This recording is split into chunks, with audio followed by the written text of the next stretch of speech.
जी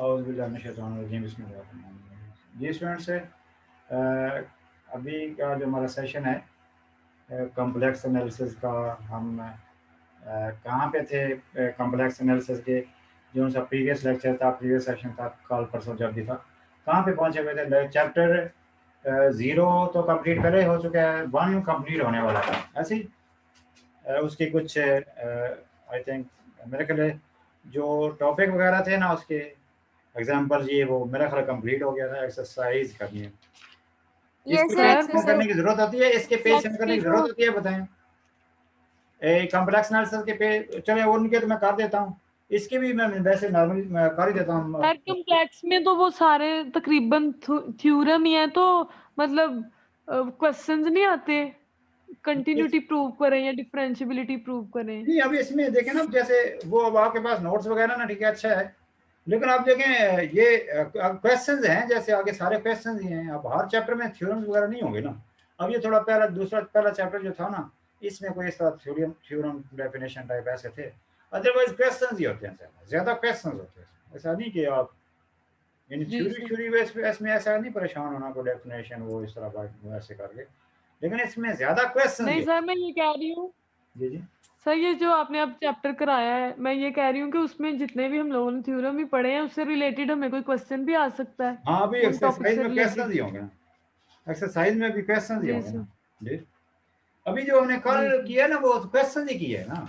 वो देखें, जेड का स्केयर, जी जेड के स्केयर को, जेड के मॉड के स्केयर को कंटिन्यूटी और डिफरेंशिएबिलिटी चेक करनी थी, वो क्वेश्चन ही किया था।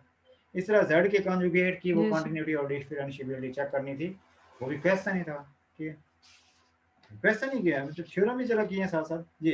अब इससे चैप्टर का एंड हो गया है। देखें पेज भी चले, आपको मैंने जैसे सेंड कर देता हूँ। अगर आज सेंड नहीं किया, मैं इस चैप्टर का लास्ट पेज है एक्सरसाइज से पहले 29, वहाँ के हाफ पेज तक वो क्वेश्चन खत्म होता है जो हमने कल किया था। जेड के मॉड के स्केयर को हमने प्रूव किया था, वो कंटिन्यूस होता है एट जेड नॉट। और फिर हमने प्रूव किया था जेड, वो जो जेड के मॉड का square is not differentiable eight Z not. ये हमने प्रीवियस लेक्चर्स में, कॉम्प्लेक्स के प्रीवियस लेक्चर्स में किया था। ठीक है जी। Yes sir. अब इसके एंड पेज पे कुछ ऐसा है जो बिल्कुल फेमस फंडामेंटल कॉन्सेप्ट्स हैं, उसने जैसे रिमार्क्स करके लिखे हुए हैं, तो वो जस्ट यहाँ पे डिस्कस कर लेते हैं थोड़े से, कि जो कि आप लोगों ने मतलब ये इंटर से भी, मतलब इंटर से सीखने शुरू किए हुए हैं। अब आप लोगों के लिए इस लेवल पे तो कोई इतना इशू नहीं होता है। बार में हमने ये नहीं, जैसे लास्ट टाइम हमने एक दो क्वेश्चन किए थे ना, उससे रेलेवेंट एक मतलब उसने रिमार्क्स में कुछ लिखा हुआ है कि हमें पता चला, ये थ्योरम भी किया था। अब थ्योरम करने के बाद दो क्वेश्चन किए थे। एक थ्योरम किया था कंटिन्यूटी इम्प्लाइज, ये हमने किया था prove that if function is differentiable then function is surely continuous, ये प्रूव किया था, इन क्वेश्चन से पहले किया था। अब आगे वो हमने दो क्वेश्चन किए, जेड के मॉड को कंटिन्यूस प्रूव किया एट जेड नॉट, और जेड के मॉड को चेक किया, प्रूव किया था कि जेड का mod is not differentiable eight Z not. इस तरह जेड के मॉड का स्केल भी हमने प्रूव किया, कंटिन्यूस होता है जेड नॉट पे, और वो डिफरेंशिएबल नहीं होता जेड के जेड नॉट पे। ठीक है, अब वहाँ पे मतलब चूंकि चैप्टर एंड हो गया, तो यहाँ से तो जैसे थ्योरम से वो क्वेश्चन भी पता चला। ठीक है, जैसे आपके बुक का पेज का रेफरेंस भी दे देता हूँ। ठीक, ये बस सारा रीड कर दूँ।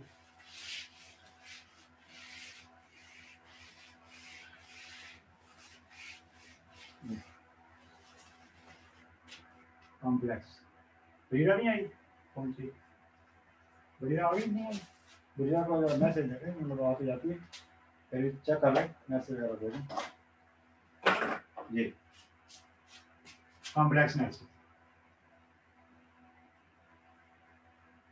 चैप्टर 1, आज इसकी एक्सरसाइज हमने करनी है। अब एक्सरसाइज से पहले जो पिछले लास्ट पेज पे तो थोड़ा सा वो कोई पॉइंट है जो हमने जस्ट डिस्कस करना है अभी, वो आपने सीखे, रिवाइज करने। ये हमें पता चला क्या, डिफरेंशिएबिलिटी, ठीक, एम्प्लॉइज दैट कंटिन्यूटी, मतलब पता चला कि फंक्शन अगर डिफरेंशिएबल है ना, मतलब थ्योरम से भी पता चला, फिर क्वेश्चन इस तरह के दोगे, अगर वो फंक्शन डिफरेंशिएबल है तो लाजमी कंटिन्यूस होगा। फंक्शन डिफरेंशिएबल है तो लाजमी कंटिन्यूस होगा। और फिर ये भी पता चला, अगर वो कंटिन्यूस नहीं है तो फिर जो है ना वो श्योर है कि वो डिफरेंशिएबल नहीं होगा। अगर देखे ना Yes. कंटिन्यूस है तो फिर हो सकता है डिफरेंशिएबल हो या ना हो। कंटिन्यूस हो तो हो सकता है डिफरेंशिएबल हो या ना हो, लेकिन अगर जी, सर। डिफरेंशिएबिलिटी है, डिफरेंशिएबल है तो लाजमी कंटिन्यू, क्योंकि ये जरूरी है कंटिन्यूस अगर तब डिफरेंशियल तब होगा जब कंटिन्यूस होगा। ठीक, पॉइंट क्लियर होगी बात। डिफरेंशिएबल तब होना है जब उसने कंटिन्यूस होना है, तो ये प्रूव ही थी। अगर वो डिफरेंशिएबल है तो उससे पता चला लाजमी कंटिन्यूस था तो डिफरेंशिएबल है ना, तो फिर ये क्योंकि हमें पता है कि डिफरेंशियल में तब होना जब वो कंटिन्यूस था। ठीक है, पता चला कि जब डिफरेंशिएबल है तो कंटिन्यूस होगा। ठीक है, यहाँ पे नहीं, ये कुछ पॉइंट्स या वापस ध्यान में रखना। अगर डिसकंटिन्यूटी है, ठीक, डिसकंटिन्यूटी मतलब भाई इसका एक other word discontinuity implies that non differentiability या not differentiable। तो ये पॉइंट आप देखें ना, पॉइंट सिम है, इन दोनों का एक ही मतलब है। कंटिन्यूस है तो हो सकता, वो भी अब मैं लिख देता हूँ, डिफरेंशिएबल है तो लाजमी कंटिन्यूस होगा, अगर कंटिन्यूस नहीं है तो फिर तो हो ही नहीं सकता डिफरेंशिएबल। दोनों का मतलब एक ही है।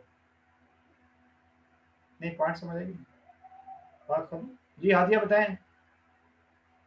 Yes, sir. आगे बात बड़ी जी सिंपल है, सर। सिंपल है। मतलब अगर कोई फंक्शन गिवन है वो डिफरेंशिएबल है तो लाजमी बात वो पहले कंटिन्यूस था तो तब डिफरेंशिएबल हुआ है। अगर डिफरेंशिएबल का जी पता है सर। तो श्योरली वो कंटिन्यूस था, और जिस पे वो डिफरेंशिएबिलिटी जी की सर। बात। अगर फंक्शन डिसकंटिन्यूस है तो फिर हो ही नहीं सकता वो डिफरेंशिएबल हो। तो ये दोनों बातों का एक ही मतलब। ठीक है, Yes, अब की sir. समझ आ रही। अब इफ जो फंक्शन है मतलब वो अगर कंटिन्यूस है, ठीक, देन क्या है, एफ मे और मे नॉट, मैं ऐसे भी करता हूँ, यानी हो भी सकता है वो डिफरेंशिएबल हो सकता ना हो। मे देन एफ मे और मे नॉट। नहीं, बात समझ आएगी नहीं, ये पॉइंट समझ आएगी नहीं। सर एक बार फिर बताते हैं। देखा ना, फंक्शन कंटिन्यूस है तो वो तो आगे डिफरेंशिएबिलिटी चेक करेंगे, हो सकती है हो, ना हो सकती ना हो। Yes, sir. कंटिन्यूस के बाद डिफरेंशिएबिलिटी की बात आई। कंटिन्यूस है तो फंक्शन को डिफरेंशिएबिलिटी चेक करेंगे, होगा, हो सकता है हो सकता है ना हो। लेकिन पहले हमें पता है, जैसे ऊपर जो दो पॉइंट लिखे हैं ना, अगर हमें पहले ही पता है कि वो डिफरेंशिएबल है तो डिफरेंशिएबल बेसिकली कंटिन्यूस की बाद बात आती है ना। अगर डिफरेंशिएबल Yes. किसी ने बताया हुआ है कि फंक्शन डिफरेंशिएबल है, वो लाजमी कंटिन्यूस था तो तब डिफरेंशिएबल होता है। Yes, sir. इस तरह अगर हमें किसी ने बता दिया कि ये कंटिन्यूस नहीं है तो फिर उसके वो डिफरेंशिएबल तो हो ही नहीं सकता। तो यहाँ पे देखा, कंटिन्यूस का पता है, अब आगे डिफरेंशिएबिलिटी फिर चेक करेंगे, हो सकता है हो सकता है ना हो। ठीक जी, सर. है, पॉइंट। बाकी आगे वो कुछ आपके जैसे बुक के पेज का रेफरेंस में देता हूँ, आगे कुछ इस तरह के कुछ कॉन्सेप्ट लिखे हुए हैं डेरिवेशन के हवाले से। अब ये तो छोटे लेवल पर बातें हैं, क्योंकि वो कॉम्प्लेक्स की डेरिवेशन ना, ये कांस्टेंट की डेरिवेशन कॉम्प्लेक्स में भी है, ठीक, वेरिएबल नहीं है तो जीरो। ठीक, इस तरह यहाँ पे जी. अगर फंक्शंस अगर ऐड हो रहे हैं, ठीक, यानी F of Z plus G of Z, तो वो स्प्लिट हो जाएगी डेरिवेशन। अब ये Yes. इसमें तो इतनी बात नहीं है कि वो डेरिवेशन मतलब क्या हो जाएगी, वो एफ की डैश हो जाएगी, जी की डैश हो जाएगी। नहीं क्लियर? Clear, sir. चलो इस तरह प्रोडक्ट में डिवाइड में लिखा हुआ है। ठीक, चलिए अब हम आगे एक्सरसाइज की तरफ चलते हैं। ये हमारा ये चैप्टर Yes, sir. कंप्लीट हो गया। ठीक, अब जीरो चैप्टर के कुछ आपके जैसे लेक्चर्स में तो इंशाल्लाह करते हैं, प्लान करते हैं ईद मिलाद नबी के बाद प्लान कर लेते हैं। ठीक, कब है ईद मिलाद नबी? Yes. कब है ईद मिलाद नबी? फ्राइडे को सर, फ्राइडे को. फ्राइडे को फिर इंशाल्लाह हम फ्राइडे की रात को है। हाँ, तो रात को तो फिर सर. दिन को है ना, तो वैसे सर. रात को ज्यादा होती है ना, Yes, sir. रात को ज्यादा होती है। तो मैं क्या पता, जुम्मे रात और जुम्मा दोनों को इस तरह करना पड़ेगा। जुम्मे रात को फिर हम कर लेंगे, जल्दी लेक्चर रख लेंगे, ऐसा कुछ Yes. कर लेंगे। सर हमने आपसे नाच सुननी है. मुझसे ना सुनिए, मैं तो इधर जी सर. गली मोहल्ले में, मुझे तो सही बात है ना, हम कितने भी सही बात है, मुझे गाने बड़े आते हैं, ना देख भी नहीं आती। गा, सर गाने तो गाने तो पता है, बस वो सिचुएशन के अकॉर्डिंग में क्लास में मतलब इस तरह बात है। चलो ठीक है, मैं बार चले वो इंशाल्लाह कोई इस तरह कोई शेर तो सुना दूंगा ना के जी। बारह जुमेरात Yes, को हम करेंगे कोशिश करेंगे कोई 3 बजे क्लास रख लें, ठीक है। जुम्मे को, क्योंकि जुम्मे रात को इधर में यहाँ पे गलियों में बड़ी, यहाँ पे स्पीकरों में आप देखेंगे तो शायद रात को ही ज्यादा होता है। असर टाइम या मगरब yes, टाइम वो उस टाइम तो नहीं होगा, आफ्टरनून तो मतलब वो इस तरह सन्नाटा मीन्स या जैसे गाँव का थोड़ी बहुत होगा, ठीक। और जुम्मे को भी इस तरह रात को ज्यादा सिलसिला होगा। लाहौर में तो वो ईद मिलाद नबी बड़े और तरह मनाते हैं, बाहर निकलते हैं बाजारों में पूरी फैमिली, वो मैं तो गलत समझता हूँ। yes, sir, गलत है वो इस्लामिक वो पॉइंट ऑफ गलत है, व्यू वो से। आप इस तरह देखते हैं, मतलब आपने सुना ही होगा। चलें ठीक है, अभी ये इसकी एक्सरसाइज की तरफ आए, देखें बुक आपके पास है, मैंने पेश आपको सेंड किया हुआ एक्सरसाइज का, देखें ऐसे का मैं अभी भी सेंड Yes, sir. अभी मैं सेंड कर देता हूँ, ताकि अब जैसे मैंने अभी हमने क्लास में जो अभी 13-14 मिनट हुए हैं, तो इस तरह जो भी जैसे हमने कोई एक एग्जाम्पल्स की बात करनी है वो कोई एटलीस्ट आपके सामने हो, मतलब क्वेश्चन की स्टेटमेंट आपके सामने। देखें पहले क्वेश्चन के 4-5 पार्ट हैं, उसमें एक पे बात कर लेते हैं तो वो आपके क्लियर हो जाएंगे। यानी उसमें लंबी चौड़ी वर्किंग नहीं है इतनी, सारों में एक जैसे कॉन्सेप्ट है, एक क्वेश्चन में कर लेते हैं। फर्स्ट क्वेश्चन के जितने भी पार्ट हैं एक जैसे हैं, एक क्वेश्चन करते हैं। वो कहता है ये फंक्शन है, बताएं कि इस पे कंटिन्यूस नहीं है। जैसे कोई मैं बताएं कौन सा करें, दूसरा पार्ट करें, दूसरा पार्ट Yes, sir. Second वाला कर। Second part. हम्म। वो कहता है कि वो वाले पॉइंट्स बताएं जिन पे कंटिन्यूस नहीं है या जिन पे कंटिन्यूस है। Set of determine the set of values where given function is continuous, वो बताएं जिन पे कंटिन्यूस है। फिर डेफिनेटली के साथ वो बताएंगे इनके इन पे कंटिन्यूस नहीं है, वो तो अंडरस्टूड है कि सबको बताना पड़ेगा, क्योंकि ज्यादा पे वो कंटिन्यूस है। फंक्शन है जी second part, F Z is equal to z+4 है। ये पहले भी कई तरह के इसके टॉपिक्स में जिस तरह की बड़ी मतलब हमने डिटेल में इस पे बात की है। जो सिंगल वैल्यूड फंक्शन होता है, ये बात हुई है ना पहले भी, जो single Yes, sir. Valued function होता है वो लाजमी कंटिन्यूस होता है उन वैल्यूज पे जिन पे डिफाइंड होता है। तो यहाँ पे ये सिंगल वैल्यूड फंक्शन है ये अब ये फंक्शन ज्यादा ये किस किस पे डिफाइंड नहीं है, सिर्फ वो पहले चेक करना है। इस फंक्शन के टुकड़े कर लो, कहता है वो वैल्यूज बताएं जिन जिन पे कंटिन्यूस है। देखें नीचे के हम फैक्टर बना सकते हैं, नीचे के फैक्टर क्या बन जाएंगे, ये फैक्टर बन गया। Yes. दादा ये हाँ, फंक्शन किस this- पे 3 एटा पे और -3 एटा पे कंटिन्यूस नहीं है, Yes, क्योंकि sir. वो 3 एटा पे डिफाइन नहीं होना है। वो तो या तो कटता होता ना ऊपर नीचे, ऐसा भी होता है ना, मेरे सामने ऊपर नीचे कट के फिर बाद में डिफाइन हो जाता है। तो अब ये Yes, 3 sir. एटा जब 3 एटा पुट करेंगे ना तो ये इसका इनफिनिटी आंसर है। इस तरह -3 एटा पुट करेंगे ना पूरे में, तो हम करेंगे तो पूरे में ना -3 एटा पुट करेंगे ना, ये 0 हो जाएगा, ये जो भी हो जाएगा -1 एटा, ये जो भी होगा 0 मल्टीप्लाई हुआ जो भी होगा 0, तो इनफिनिटी मतलब 3 एटा पे ये डिफाइन नहीं है। यानी ये वाला जो फंक्शन है, फंक्शन इज डिसकंटिन्यूअस एट किस पे 3 एटा पे, मतलब इस वजह से एंड क्या जी -3 एटा, इन दोनों पे डिसकंटिन्यूअस है। अब इनके अलावा सब पे कंटिन्यूअस है। अब इनके अलावा मैं एक जनरल में कर देता हूँ, इनके अलावा फॉर इनके अलावा जिन लेट कर लेंगे z is equal to z not, यानी उन सब पे कंटिन्यूअस होगा। ठीक है ना, फिर ऐसे बताएंगे कंटिन्यूअस के लिए, वो तो चलो पता तो लिख दिया, given function is discontinuous at -3 एटा और 3 एटा, इनके अलावा सब पे कंटिन्यूअस, लेकिन इतना लिख देना काफी है। लेकिन अगर थोड़ा सा करके भी दिखा दोगे, लेट कर लेते हैं z is equal to z not. अब ये जो z नॉट है ना, ये जो z नॉट है ये क्या है, मतलब क्या है लिखेंगे, एक्सेप्ट बताएंगे एक्सेप्ट 3 एटा एंड -3 एटा, बात नहीं समझ। मतलब आगे क्या सर। 3 एटा और -3 एटा के अलावा कोई जो नंबर है ना, इन दोनों पे तो कंटिन्यूस होना ही नहीं है, बात नहीं समझ। आगे इन दोनों पे तो कंटिन्यूस होना नहीं, इनके अलावा कोई भी जो नंबर है वो z नॉट जनरल में होगा, बजाय कि हम 4 एटा लिखें 5, जनरल में z नॉट। अब ये पे कंटिन्यूस होगा, सिर्फ वो दो लिख के दिखा देने, मतलब क्या है फंक्शन एट z नॉट, मतलब इकट्ठा कर देंगे, मतलब limit at z approaching to z not, वो लाजमी बात है। यहाँ पे पुट करेंगे ना, ऐसे पुट कर देते हैं।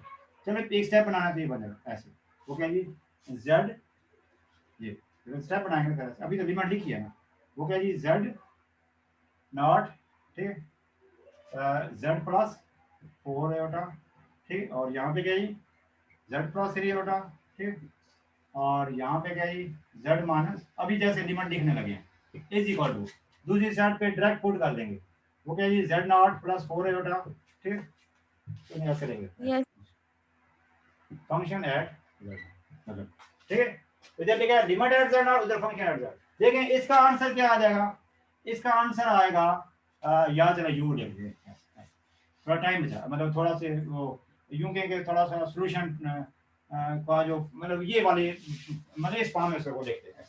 अब यहाँ पे नीचे वैल्यू पुट कर दें, उधर से देख के ये पुट कर दें, इसमें पुट करेंगे क्या बनेगा z नॉट प्लस 4 आयोटा, यहाँ पे क्या बचेगा z नॉट प्लस 4 आयोटा जो भी 3 आयोटा, ठीक, और यहाँ पे क्या बनेगा z नॉट, ठीक, माइनस 3 आयोटा, ठीक, दूसरी साइड पे भी आंसर एक जैसा ही आएगा, देखिए z नॉट प्लस 4 आयोटा, ये क्या है z नॉट, ठीक, वो क्या बन जाएगा z नॉट का स्क्वायर प्लस 9, देखिए दोनों साइडों के आंसर एक जैसा, ठीक। यस लिमिट वाले में देखें उधर टुकड़े करके दिखा, फिर बाद में आंसर तो वही आना, सिर्फ ये कि इधर लिमिटिंग केस है, बेशक आप यस यहाँ पे भी लिख के ना देख सकते हैं कि ये दोनों सेम है, hence function is continuous, yes मतलब ये कि इस लिमिट वाले का आंसर भी वही है और उधर वाले का भी वही आंसर है, सिर्फ है कि इधर लिमिट लिख के आंसर निकाले, उधर डायरेक्ट पुट के। अब वो कई दफा इस पे बात है, जो सिंगल वैल्यू फंक्शन होता है वो अगर डिफाइन जिस वैल्यू पे उस पे लाजमी कंटीन्यूअस होगा, मतलब उस वैल्यू पे डिफाइन का ये आंसर आ गया, उसी वैल्यू पे लिमिट का भी वही आंसर आ गया, सिर्फ वर्किंग Yes, sir. होती है बस, और कुछ नहीं। बताएं पॉइंट क्लियर हुआ ना? जी मतलब सर लिमिटिंग वैल्यू भी z नॉट पे और वो z नॉट पे जो असल वैल्यू वो आंसर सेम आए, इस वजह से फंक्शन कंटीन्यूअस है z नॉट पे एक्सेप्ट 3 ऑर्डर मास्टर, ये चारों पांचों इसी तरह करने, बताएं कर लेंगे, हो जाएंगे यस सर ये सारे इस तरह से कर लेंगे, सिर्फ आपने कह देना कि उस पे कंटीन्यूअस नहीं है, बाकी वो z नॉट पे जनरल साहब ने लिख देना। बस इसको लिखने के लिए बेशक आप ना ये वाला इधर लिखा रहने देते और इधर ये फंक्शन की वैल्यू सेलेक्ट करते, उधर भी कोई इतना मैटर नहीं, लेकिन चले फंक्शन इधर लेके बाद में उधर से, ठीक है, यानी बेशक आप z की जगह सर फंक्शन भी लिख सकते हो, ये असल वाला भी लिख सकते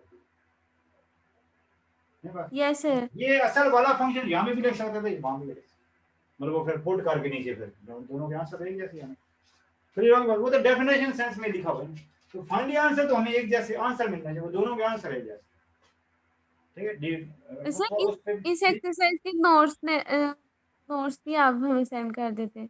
सॉरी क्या, हाँ मैं इसके मतलब वो जैसे आपको समझ, ये आपके जान सा मैथ सीडी पे दूसरे चैप्टर तीसरे चौथे पांचवें छठे नौवें के नोट्स अवेल है, 0 चैप्टर के नहीं है, 1 के नहीं है, आगे दूसरे आगे सारों के हैं, मतलब जैसे देखें ना वहां से भी आपको वो डाउनलोड आप भी कर सकते, चलो मैं करके आपको सेंड कर दूँ, ठीक, चलिए वाले इनके भी मैं आपको कर जी, ये हो गया, इसके पहले 0 के मैंने बना लिए मैं, जैसे 21 मिनट हो गए, फिर इसका एक क्वेश्चन या फिर इसका दूसरे का कर लें, आगे कुछ क्वेश्चन हैं जो करने वाले हैं, फिर मेरे ख्याल है सर मैंने 0 के बना लिए मैं नोट्स। हाँ आपने 0 को बना दिए सर आप इसका ही ग्रुप करवा में दो हो गया, आप ग्रुप में सेंड कर देना है, ठीक है ना, ये फिर इसी तरह ही होता है ना, जैसे मतलब आपने वो जी आप जैसा बताया ना, आप नाम जैसे मैं कह रहा हूँ जी किसी ने चीज लिखी हुई किसी स्टूडेंट के हाथ के लिखे हुए, जैसे मुझे नाम नहीं याद था, जैसे आपने बोला था अदनान मतलब इसी तरह का कोई नाम है, कोई स्टूडेंट थे तो सर तो मैंने देखे हैं सर, जैसे हाँ आप जिस बिल्कुल बताया ना, ये कि मैंने आपको बोला है क्लास में जैसे यूनिवर्सिटी में जैसे इस तरह कोई पढ़ा रहे हैं उसी तरह नोट्स के स्टूडेंट नहीं बनाए, बड़े अच्छे बने, एक तरतीब से बनाए हैं, लेकिन चलें सर वही सेंड कर दो ना। जी जी हाँ ब्रीरा आपने बनाया तो वो आपने सेंड कर देना ग्रुप में, ठीक है, अभी मैं मीटिंग एंड कर रहा हूँ, चलिए ओके सर मैं कर एक दिन और दूंगी। लगा लेंगे, कल इसको पहले मुकम्मल करेंगे इस चैप्टर को, चाहे इस पे 2 सेशन लगे लेकिन एक सेशन में मुकम्मल होगा, आगे डेरिवेशन वाले कुछ क्वेश्चन है, बल्कि कुछ क्वेश्चन आप कर सकते हैं, देखना मैंने आपको पेज सेंड किया है ना सर आज इसको ही करा दे बस जी, इसी सर, का आप करा डॉक्टर ना कराएं यही करवा दो। अच्छा जी सर, अब आगे देखिए कुछ क्वेश्चन आप कर सकते हैं ना, लेकिन आगे थोड़ी इस पे ज्यादा टाइम लगना, कोई हो सकता है 2 सेशन में लग जाए, कुछ क्वेश्चन मीटिंग बता चलो मेरी बात मीटिंग एंड नहीं होनी मीटिंग फिर एंड करो पहले, तो ये करो फिर आगे फिर देख लेते